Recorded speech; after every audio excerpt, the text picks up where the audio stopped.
नमस्कार। चलिए आज एक बहुत ही दिलचस्प सफर पर निकलते हैं।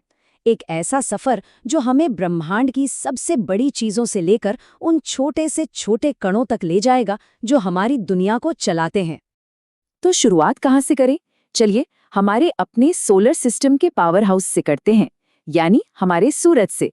तो होता क्या है कि सूरज के बिल्कुल सेंटर में, जिसे हम कोर कहते हैं, वहाँ एक कमाल की प्रक्रिया चलती रहती है। जबरदस्त गर्मी और दबाव के कारण हाइड्रोजन के परमाणु आपस में जुड़कर हीलियम बनाते हैं और इस प्रोसेस में इतनी ज्यादा एनर्जी निकलती है जिसकी हम कल्पना भी नहीं कर सकते। यही सूरज की शक्ति का राज है। तो ये तो हुई बनाने वाली शक्ति की बात। अब जरा एक दूसरी तरह की एनर्जी को समझते हैं, वो एनर्जी जो किसी चीज से आजाद होने के लिए, उससे बचने के लिए चाहिए, जैसे कि हमारे अपने ग्रह के खिंचाव से। अब देखिए, धरती की जो ग्रेविटी है उसकी पकड़ बहुत मजबूत है। उससे बाहर निकलने के लिए किसी भी रॉकेट को बहुत ज्यादा जोर लगाना पड़ता है और एक खास स्पीड पकड़नी पड़ती है। इसी स्पीड को कहते हैं एस्केप वेलोसिटी या पलायन वेग। जरा इस नंबर पर गौर कीजिए, 11.2 किलोमीटर एक सेकंड में। सोचकर देखिए, ये रफ्तार है 40,000 किलोमीटर प्रति घंटे से भी ज्यादा। मतलब पलक झपकते ही आप शहर के एक कोने से दूसरे कोने में। इतनी जबरदस्त रफ्तार चाहिए होती है स्पेस में जाने के लिए। तो एक तरफ है इतने बड़े बड़े सितारे और प्लैनेट्स, और दूसरी तरफ है हमारी रोज की जिंदगी।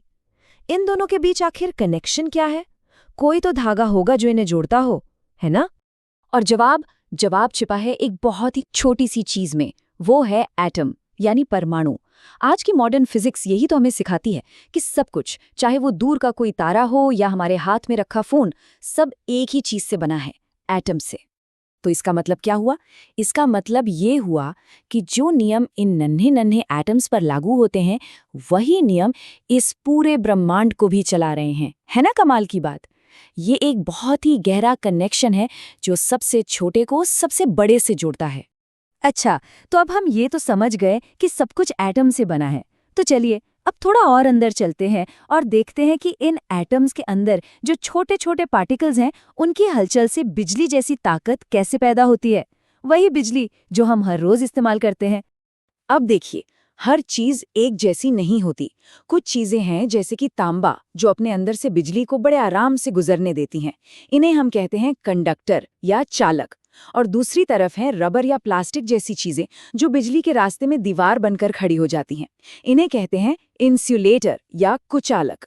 तो जब ये चार्ज वाले छोटे छोटे कण किसी कंडक्टर के अंदर से एक साथ बहना शुरू कर देते हैं, बस उसी बहाव को हम कहते हैं विद्युत धारा या इलेक्ट्रिक करंट। इसे ऐसे समझ सकते हैं कि एक सेकंड में किसी एक जगह से कितने सारे चार्ज पार्टिकल्स गुजर गए। यहाँ एक मजेदार बात है देखने वाली। एटम के अंदर जो इलेक्ट्रॉन होते हैं वो एक तरफ बहते हैं, लेकिन मजे की बात यह है कि हम हमेशा से करंट की दिशा को उसकी उल्टी दिशा में मानते आए हैं। ये बस एक परंपरा है जो चली आ रही है। हाँ, तो ये जो इलेक्ट्रॉन्स हैं, ये किसी खाली सड़क पर तेज रफ्तार गाड़ी की तरह नहीं भागते। असल में तार के अंदर तो बहुत भीड़ होती है, तो ये बेचारे दूसरे एटम से टकराते हुए, धक्के खाते हुए धीरे धीरे आगे खिसकते हैं। और इसी धीमी औसत रफ्तार को अपवाह वेग या ड्रिफ्ट वेलोसिटी कहते हैं। तो सवाल ये है कि आखिर इन इलेक्ट्रॉन्स को ये धक्का देता कौन है? इन्हें कौन मजबूर करता है आगे बढ़ने के लिए?